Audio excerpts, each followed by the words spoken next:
سوف نتعرف على موعد وتوقيت مباراة كلاسيكو الأرض بين الغريمين فريق برشلونة ضد فريق ريال مدريد والقنوات الناقلة لهذه المباراة. إذا كنت مهتما تابع الفيديو ولا تنسى الاشتراك في القناة وتفعيل زر الجرس ليصلك كل ما هو جديد وحصري. يستعد نادي برشلونة وريال مدريد الإسبانيين لمواجهة بعضهم البعض في كلاسيكو الأرض وديات 2023 تحضيرا للموسم الجديد. ويستضيف هذه المباراة ملعب دالاس كابوس في الولايات المتحدة الأمريكية، وقد طلبت كل من إدارة الفريقين ريال مدريد وبرشلونة مواجهة بعضهم البعض لتجربة الفريقين من صفقات جديدة للموسم الجديد 2023-2024.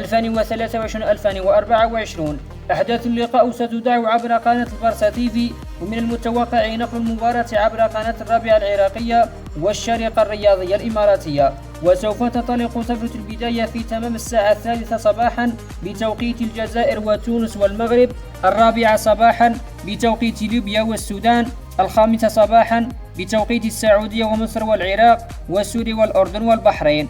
والمباراة سوف تكون يوم السبت 29 يوليو 2023. نتمنى لكم مشاهدة ممتعة للمباراة. شكرا لحسن استماعكم، ونرجو منكم إعطانا توقعات للمباراة بين الغريمين برشلونة وريال مدريد، وذلك في خانة التعليقات أسفل الفيديو.